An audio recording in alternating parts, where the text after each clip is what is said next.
네, 우리 친구들 절기가 뭔지 아는 친구들 있어요? 네, 그럼 한번 살펴볼게요. 여기 그러면 네, 여기 칠면조도 있고 여기 과일도 있고 여기 빵도 있고 먹을 게 되게 많네요. 이거 뭐라고 써 있는지 읽을 수 있는 친구도 있어요, 여기? 네, 이건 Thanksgiving Feast라고 해요. 이게 한글로 하면 바로 추수감사절이라는 뜻이에요. 근데 추수감사절 밑에 feast 잔치라는 거 결국에는 이렇게 먹을 음식이 있고 같이 먹을 그런 이웃이 있다는 거겠죠. 근데 여기 다음 거 보면 절기라고 써 있는데 결국에 절기는 1년 동안 이렇게 반복되는 매해마다 이렇게 반복되는 그런 잔치를 가리키는데 우리 친구들 1년 동안 반복되는 잔치 중에 우리 친구들이 가장 기다리는 잔치가 있죠. 맞아요. 생일잔치. 생일 축하합니다. 우리 친구들이 가장 손꼽아 기다리는 잔치죠. 잔치에는 먹을 게 있고 친구들이 있죠. 네. 그러면 네 오늘 우리가 읽은 말씀에 이 세 가지 절기가 나와요. 세 가지 잔치가 나옵니다. 무교병의 절기, 무교병이라는 잔치가 나오고 맥주절이라는 잔치, 수장절이라는 잔치가 나오는데 이것이 뭔지 한번 같이 살펴볼게요. 먼저 무교병이라는 잔치는 3월이랑 4월에 가지는데 우리 친구들 보리의 첫 열매를 드리는 거 이때는 하나님 주님이 도와주셔서 이렇게 우리가 보리를 잘 수확했습니다. 여기 보리의 첫 열매 있어요. 하나님 감사해요. 이렇게 드리는 거예요. 그리고 다 같이 사람들이 모여서 같이 음식을 나눠 먹고 하나님에게 예배 드렸어요. 그렇다면 그 다음에 맥주절은 뭘까요? 맥주절은 5월이랑 6월 사이에 진행이 되는데 이번에 보리가 아니라 밀을 이렇게 수확을 해서 밀의 첫 열매를 드리는 거죠. 우리 친구들 보리는 추수를 해서 그걸로 밥을 지어 먹기도 하고 보리밥을 먹기도 하고 그렇지만 이 밀은 우리 친구들 그 안에 껍질이 되게 겹겹이 많기 때문에 밀은 이렇게 빻아야 돼요. 빻으면 뭐가 되죠? 밀가루가 되죠. 그럼 밀가루로 우리 친구들이 좋아하는 빵이나 아니면 국수나 이런 것들 밀가루로 만드는 많은 것들 다 만들 수 있어요. 그 다음에 수장절은 9월하고 10월에 오타네요. 보리 첫 열매가 아니라 여러 가지 열매를 다 드리는 거예요. 9월하고 10월에 그동안 여름 동안 재배한 여러 가지 과일들을 하나님 앞에 1년 동안 이렇게 지켜줘서 우리가 이렇게 많은 과일들 재배할 수 있었어요. 하나님 아버지 감사해요. 여기 무슨 과일 있죠? 이게 이스라엘에서 나는 과일들인데 아까 위에 밀이랑 보리는 이미 했죠. 이건 뭘까요? 포도예요. 포도. 자세히 보면 블루베리보다 크죠. 네, 포도. 그 다음에 요거는 뭘까요? 요거는 무화과예요. 무화과. 약간 보라색을 띠고 있죠. 무화과고 요거는 뭘까요? 석류. 네, 여자한테 좋은 석류. 그 다음에 요거는 뭘까요? 요거는 올리브. 요걸로 올리브를 이렇게 짜가지고 오일을 만들어요. 그래서 그 올리브 오일을 파스타에 넣어서 먹기도 하고 샐러드에 뿌려 먹기도 하고 아니면 빵을 찍어 먹기도 해요. 그래서 이렇게 이 5가지를 이렇게 이스라엘 사람들이 모아가지고 하나님 앞에 9월하고 10월에 드렸어요. 네, 이렇게 3가지를 모아서 드렸어요. 근데 우리 친구들 중에 엄마 아빠가 밀이나 보리 농사하는 친구 있나요? 아니면 이렇게 포도나 아니면 올리브나 이런 거 농사하는 엄마 아빠 있는 친구들 있나요? 네, 그래서 우리 친구들 궁금할 거예요. 아, 그 할머니 지으시는구나. 네. 근데 여기 보면 오늘 말씀에는 이렇게 밀과 보리와 그 다음에 이렇게 여름 동안 수확한 이런 포도와 이런 여러 가지 것들의 수확을 가져오래요. 근데 우리 친구들 엄마 아빠가 농사를 안 지으시잖아요. 그러니까 우리 친구들 가져올 수가 없잖아요. 그럼 우리 뭐를 드려야 하나요? 네, 우리 친구들 왜 이렇게 되는지 한번 살펴볼게요. 우리 친구들 엄마 아빠는 다양한 직업을 가지고 있을 거예요. 뭐 그중에 화가도 있고 그 다음에 운동선수도 있고 뭐 여러 가지 네 직업이 있을 텐데 우리 친구들 옛날에는 말씀이 우리가 이 말씀을 받을 당시에는 다 뭐였어요? 다 농부였어요. 왜 그랬을까요? 옛날에는 우리 엄마 아빠도 농사를 짓고 내 친구의 엄마 아빠도 농사를 짓고 마을 사람들이 다 자기 가족이 먹을 양식은 직접 농사를 했어요. 그래서 옛날에는 마트가 없었습니다. 옛날에는 이 밀과 보리의 수확량이 되게 적었어요. 설명해 줄게요. 여기 보면 사람이 밭을 갈면 요만큼의 보리밖에 얻을 수 없지만 이렇게 가축을 사용하면 훨씬 더 많은 땅을 이렇게 갈고 많은 땅을 사용해서 보리를 재배할 수 있죠. 근데 여기 이렇게 요즘 같이 트랙터를 사용하면 훨씬 더 넓은 땅을 더 소수의 더 적은 수의 사람으로 더 많은 양의 음식을 수확할 수 있는 거예요. 그렇다 보니까 이제 모두 다 농부여야 하나요? 아니에요. 오직 몇 명, 소수의 사람만 농부면 되고 나머지 사람들은 이제 다양한 직업을 가질 수 있는 거죠. 네, 그래서 이제 우리 친구들의 엄마 아빠는 이렇게 다양한 직업을 가지고 살아가게 된 거죠. 그래서 이렇게 절기 때 보리나 밀을 교회에 가지고 올 수 있는 친구들이 없어요. 왜냐면 엄마 아빠가 농사를 짓는 친구들이 많지 않기 때문에. 그러면 우리는 이렇게 맥주절 때 뭐를 내야 하나요? 밀과 보리가 아니면 무엇을 내야 할까요? 이렇게 질문이 있잖아요. 그래서 몇몇 친구들은 헌금을 가져왔잖아요. 그렇죠? 네. 근데 네네. 네.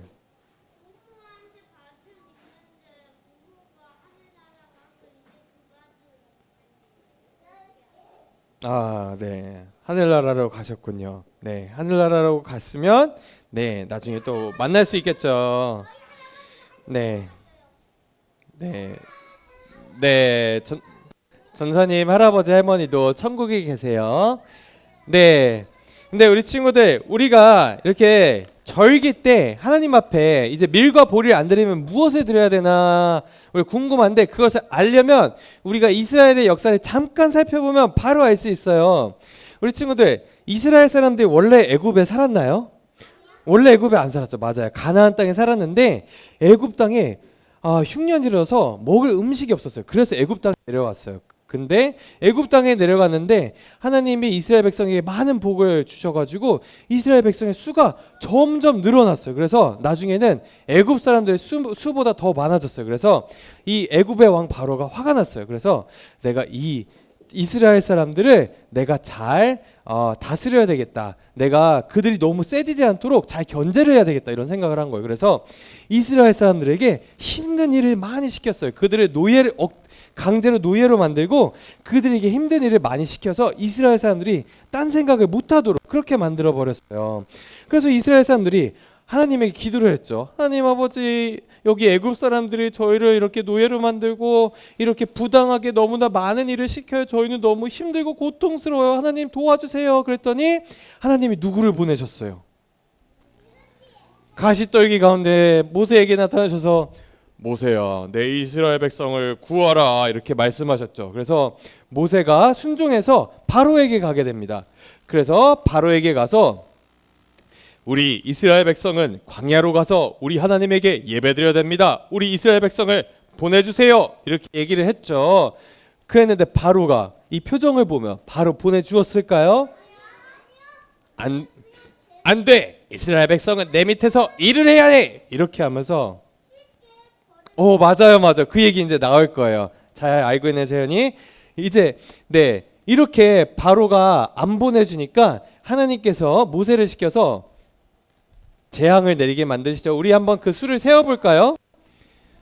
이렇게 재앙들이 있는데 여기 보면 볼륨 조금만 낮춰주세요. 여기 수를 한번 세어볼게요. 여기 하나, 둘, 셋, 넷, 다섯, 여섯, 일곱, 여덟, 아홉. 9가지? 네.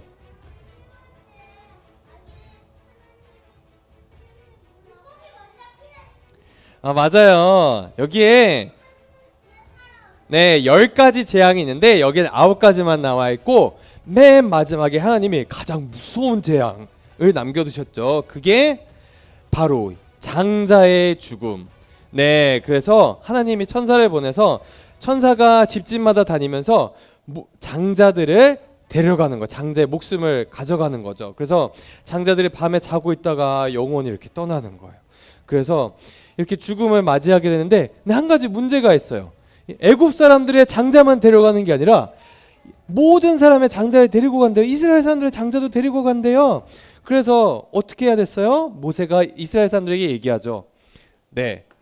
오늘 밤이면 하나님의 천사가 와서 이 땅의 모든 장자들의 영혼을 가져갈 겁니다. 그러니까 여러분은 어린 양을 잡아서 그 피를 문 주변에 문설주에 바르세요. 그러면 하나님의 천사가 어린 양의 피가 발라져 있는 그 집은 넘어갈 겁니다. 이렇게 얘기를 했어요. 그래서 이스라엘 백성들이 순종해서 그 어린 양의 피를 이렇게 집집마다 이렇게 바르게 됩니다. 그래서 하나님의 천사가 이렇게 집집마다 다닐 때 이렇게 어린 양의 피가 발라져 있는 집들은 다 이렇게 넘어갔어요. 우리 친구들, 이게 무슨 뜻일까요? 왜 어린 양의 피가 발라져 있는 집은 넘어갔을까요? 왜냐하면 죄를, 우리의 죄값을 치르기 위해서는 피가 필요해요. 그래서 어린 양의 피를 발랐던 거죠. 근데 우리 친구들, 우리가 예수님을 뭐라고 부르죠? 우리가 예수님을 여러 이름으로 부르지만 하나님의 어린 뭐라고 불러요? 하나님의 어린 양이라고 불러요. 우리 친구들, 여기서 누구의 피를 발랐죠? 어린 양의 피를 발랐대요. 그것처럼 이 구약이 상징하고 있는 것은 바로 예수님이에요. 예수님이 2000년 전에 이 지구에, 이 땅에 오셔서 우리의 죄를 대신해서 십자가에서 돌아가셨죠. 우리 친구들, 우리는 태어날 때 이렇게 마음속에 까만 마음 죄를 가지고 태어나요. 그래서 우리도 모르게 우리 마음속에 우리만 생각하고 내가 하고 싶은 것, 내 행복, 내가 내 삶의 주인이야, 이런 생각들을 가지고 태어나요. 근데 이건 하나님이 기뻐하시는 게 아니죠. 근데 우리는 이런 죄를 가지고 태어나서 지옥에 갈 수밖에 없는데, 그런 우리의 죄값을 예수님이 십자가에서 피를 흘리시면서 대신 치러주신 거예요. 그래서 우리가 예수님이 그렇게 십자가에서 우리의 죄를 대신해서 피를 흘리시고 우리의 죄를 씻겨주셨다는 것을 믿는 친구들은 나중에 죽으면 지옥에 가는 게 아니라 천국에 가죠. 그리고 이 땅에 살 때 하나님의 자녀로 살아가게 되죠. 그래서 이것을 믿는 친구들은 이 땅에 살아갈 때 하나님의 자녀로 살아가게 됩니다. 그리고 하나님의 자녀로 살아가는 친구들은 마음속에 누가 계시다? 예수님이 계시죠. 그래서 우리가 살아갈 때 마음속에 있는 우리의 까만 마음 죄와 싸워서 이길 수 있는 거예요. 자꾸만 우리를 유혹하죠. 우리는 우리에게 예를 들어서 우리가 가지고 있는 장난감이나 맛있는 게 있으면 우리 마음속에 이 까만 마음 죄는 너 혼자만 가지고 놀아, 너 혼자만 맛있는 거 다 먹고 재밌는 거 친구가 가져갔다 망가뜨리면 어떡해. 그러니까 소중한 거는 혼자 가지고 있어야 되겠지, 이런 식으로 마음속에 많이 유혹을 하고 그런 얘기를 할 거예요. 그렇지만 우리 친구들, 마음속에 예수님이 있는 친구들은 안 돼. 내 옆에 있는 친구들과 그리고 내 동생도 같이 이것들을 누려야 해. 같이 행복을 나눌 때, 내 이웃과 행복을 나눌 때 나도 더 행복해질 수 있어. 이것들을 알고 내 마음속에 그런 유혹들을 싸우면서 살아가는 친구들이죠. 우리는 이렇게 예수님 안에서 우리는 새로운 삶을 살아갑니다. 그래서 그러면 이렇게 맥주절에 우리가 보리를 드릴 수 없으니까 우리가 그러면 이제는 우리의 마음을 모아서 돈으로 표현하는데, 이것이 잘못됐다기보다는 돈으로 마음을 표현할 수 있어요. 근데 우리가 여기서 멈추면 안 되고, 우리가 이 절기 때 해야 되는 게 있어요. 우리가 이렇게 절기 때 예수님이 우리를 이렇게 구원해 주시고 우리에게 새로운 삶을, 마음속에 죄와 싸워서 이기고 우리 주변의 사람들 사랑할 수 있는 삶을 살게 해 주셨는데, 그 삶을 살아갈 때 우리가 해야 되는 건 무엇이냐? 여기 신명기 말씀에 보면 이렇게 적혀 있어요. 절기를 지킬 때에는 너와 내 자녀와 노비와 내 성중에 거주하는 레위인과 객과 고아와 과부와 함께 즐거워하되. 이게 무슨 뜻이냐면, 우리 친구들, 결국에 절기 때 우리가 해야 되는 건 예수님이 우리를 구원해 주신 것과, 그리고 예수님이 우리를 구원해 주셨으니까 우리도 나아가서 우리 주변에 있는 이웃들, 우리의 도움이 필요한 이웃들에게 물질적으로 예수님의 사랑을 나누고, 또 그들의 친구가 되어주고, 그들의 외로움을 덜어주고, 이런 것들을 해야 된다고 하나님이 말씀하고 계신 것이죠. 그래서 실제로 이스라엘 사람들은 그 세 가지 절기 때 주변에 있는 고아와 과부와 또 이런 성에 거주하는 그런 나그네들, 도움이 필요한 사람들에게 그 추수한 것들을 가지고 가서 나눠주고, 그들과 같이 식사를 하고, 그들과 같이 이렇게 주님의 사랑을 나눴던 것이죠.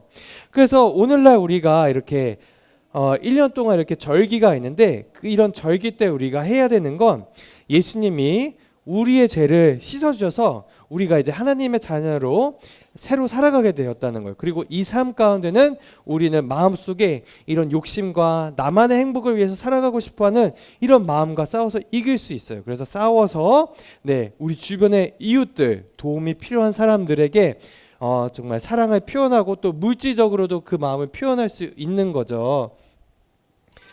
그래서 우리 친구들, 여기에 우리 친구들이 할 수 있는 게 있고, 또 교회에 예수님을 모르는 친구들 있으면 교회에 그런 친구들을 또 전도를 할 수 있겠죠. 그리고 우리 친구들이 더 나이를 먹으면, 이건 좀 더 나이를 먹으면 할 수 있는 건데, 예를 들어서 또 환경을 우리 친구들이 아름답게 환경 오염을 우리 친구들이 싸울 수 있고, 그 다음에 정말 도움이 필요한 사람들에게 도움의 손길을 내밀 수 있고, 여기 보면 한 가족이 고아원에 방문해서 선물을 전달해 줄 수 있죠. 그래서 이렇게 엄마 아빠랑 고아원에 방문해서 선물을 전달해 줄 수도 있고, 이런 여러 가지 실질적으로 절기 때 예수님이 우리에게 베풀어 주신 구원과 그런 물질들을 나눠줄 수 있는 방법들이 있어요.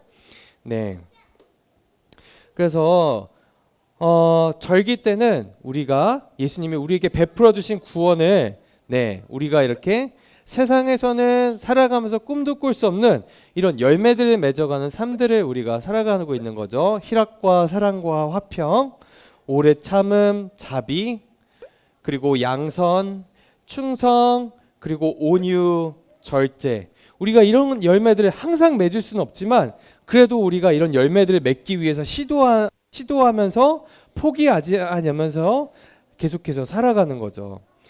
세상 사람들은 이런 것들을 정말 거들떠보잖아요. 세상 사람들은 내 행복이 최선이고 다른 사람이 행복하든 말든 신경을 안 써요. 그렇지만 우리가 이런 것들이 가치 있다고 느끼고 이런 것들을 위해서 계속해서 노력하는 것은 우리 마음 가운데 예수님이 계시기 때문이에요.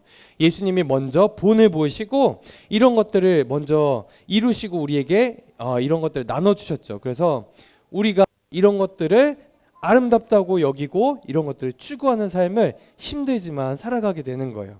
그래서 이런 복된 삶을 우리 친구들이 살아가고 있는데, 정말 이런 절기 때 예수님이 우리에게 베풀어 주신 그 구원을 기억하고 또 주변 사람들에게 도움을 나눠주는 우리 친구들이 됐으면 좋겠어요.